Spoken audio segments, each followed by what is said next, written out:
L'évangile de Marc chapitre 4 verset 35 nous dit « Ce même jour sur le soir, Jésus leur dit « Passons de l'autre bord ». Après avoir renvoyé la foule, ils l'emmenèrent dans la barque où il se trouvait. Il y avait aussi d'autres barques avec lui.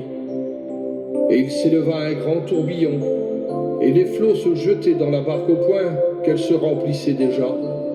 Et Jésus, lui, dormait à l'avant de la barque sur le coussin. Ils le réveillèrent et lui dirent « Maître, ne t'inquiètes-tu pas de ce que nous périssons ?» S'étant réveillé, il menaça le vent et il dit à la mer « Silence, tais-toi !» Et le vent cessa, et il y eut un grand calme. Puis il leur dit « Mais pourquoi avez-vous si peur? Comment n'avez-vous point de foi ?» Ils furent saisis d'une grande frayeur, et ils se dirent les uns et les autres « Mais quel est donc celui-ci à qui obéissent même le vent et la mer ?» Combien de gens vivent une vie pleine de joie, de bonheur, sans problème, puis arrivent les épreuves, la maladie, la disparition d'un être cher, la séparation, les enfants sont rebelles ou bien même la perte du travail. Les nuages arrivent et la pluie tombe de plus en plus forte.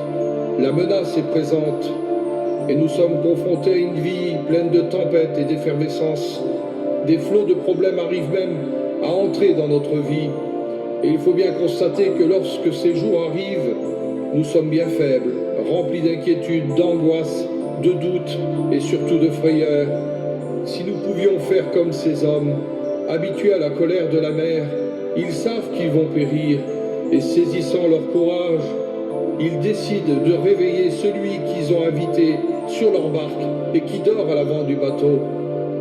Ils décident de réveiller leur ultime espoir avant le naufrage, avant la fin. En ce jour de combat, il n'y a personne sur le bateau qui est capable de régler ce problème. Personne qui a une telle autorité pour commander le vent et les flots. Mais ces hommes peuvent être tranquilles, car ils ont invité le Maître avec eux. De même pour toi, toutes tes larmes ne peuvent ramener ceux qui t'ont été arrachés par les circonstances de la vie. Les médecins ne peuvent guérir ta maladie. Ton mari ne peut calmer ta peur. Ta femme ne peut comprendre ta détresse. Et tes parents ne peuvent combler ton manque d'amour. Et tes amis ne peuvent répondre à toutes tes questions.